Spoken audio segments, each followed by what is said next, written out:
Shalom, selamat pagi Bapak Ibu, rekan-rekan yang saya kasihi di dalam Tuhan Yesus Kristus. Dengan penuh sukacita kembali di pagi hari ini saya menyapa Bapak Ibu Saudara semua melalui program Motivasi Pagi. Firman Tuhan pada saat ini terambil di dalam surat Ibrani pasal 12 ayat yang ke-15 yang berbunyi demikian. Jagalah supaya jangan ada seorang pun menjauhkan diri dari kasih karunia Allah, agar jangan tumbuh akar yang pahit, yang menimbulkan kerusuhan dan yang mencemarkan banyak orang. Amin.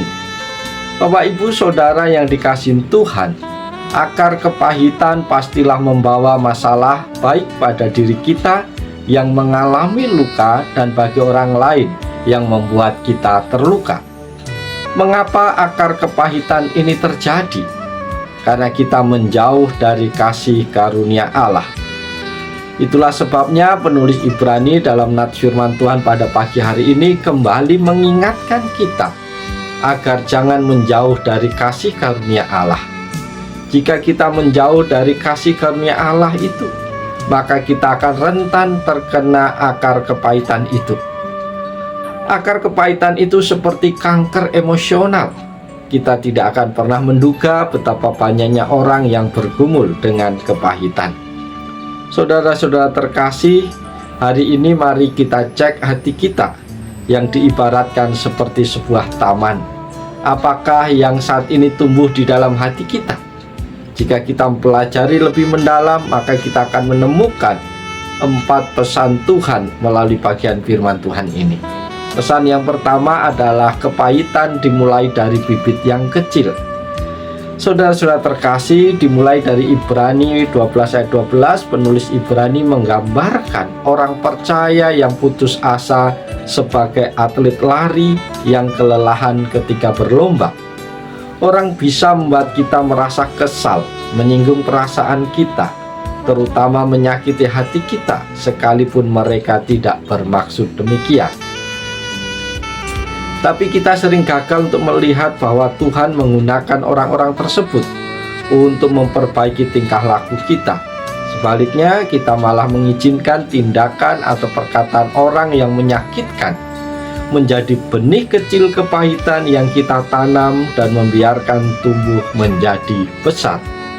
Pesan yang kedua adalah kepahitan membutuhkan tanah yang tepat. Saudara-saudara, ayat 15 mengatakan kita harus jagalah supaya jangan ada seorang pun menjauhkan diri dari kasih karunia Allah, agar jangan tumbuh akar yang pahit yang menimbulkan kerusuhan dan yang mencemarkan banyak orang. Kita tidak bisa kehilangan kasih karunia Tuhan, tapi kita bisa menjauhkan diri dari kasih karunia itu, atau tidak bisa melihat kasih karunia itu. Ketika kamu lupa kasih karunia Tuhan dalam hidupmu, maka kamu tidak akan bisa memberikan kasih karunia kepada orang lain, dan hatimu menjadi lebih rentan terhadap kepahitan. Pesan Tuhan yang ketiga adalah kepahitan mengembangkan akar yang dalam. Jagalah supaya jangan ada seorang pun menjauhkan dari kasih karunia Allah, agar jangan tumbuh akar yang pahit yang menimbulkan kerusuhan dan yang mencemarkan banyak orang. Orang yang membiarkan benih kepahitan tertanam dalam hatinya, maka benih itu akan bertumbuh dan berakar. Walaupun akarnya tidak terlihat, hal ini sangat merusak. Itu akan menghimpit kehidupan rohani dan emosional kita. Itu akan menahan kuasa Tuhan dan menghalangi Tuhan bekerja dalam hidup kita. Itu karena kebencian dan kekudusan tidak bisa berada dalam satu tempat secara bersamaan. Pesan Tuhan yang keempat adalah kepahitan akan menghasilkan buah yang buruk. Saudara-saudara terkasih, jagalah supaya jangan ada seorang pun menjauhkan diri dari kasih karunia Allah, agar jangan tumbuh akar yang pahit yang menimbulkan kerusuhan dan yang mencemarkan banyak orang. Ketika benih kepahitan ini berakar dan bertumbuh menjadi pohon dan menghasilkan buah, kepahitan itu tumbuh bercabang ke dua arah yang berbeda, ke arah dirimu sendiri dan membuatmu menjadi bermasalah, dan kepada orang lain yang membuat mereka tercemar. Bahkan hal itu bisa merusak hubunganmu dengan Tuhan. Bapak, Ibu, Saudara yang dikasihi Tuhan, kita yakin bahwa ada suatu di masa lalu yang membuat kita merasa kepahitan. Tapi jangan biarkan rasa sakit itu mengakar di hati kita dan tumbuh dalam diri kita.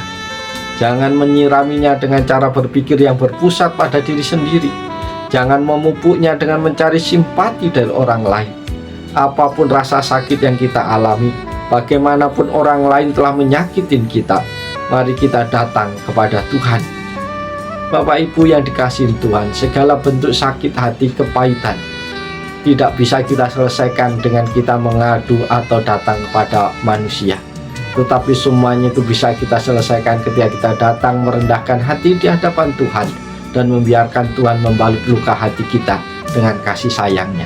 Maka kita akan dibebaskan dari segala kepahitan. Oleh sebab itu, mari kita jalani hari ini dengan sukacita.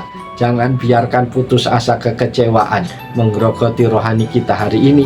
Tetapi biarlah kuasa dan roh Allah yang bekerja, yang akan senantiasa menolong, memberkati kita, sehingga kita bisa menjalani hari ini dengan penuh semangat, dengan penuh sukacita, karena ada Tuhan yang bersama dengan kita. Oleh sebab itu, selamat berkarya. Tuhan Yesus menolong. Tuhan Yesus memberkati Bapak Ibu Saudara semua. Salam, haleluya, amin.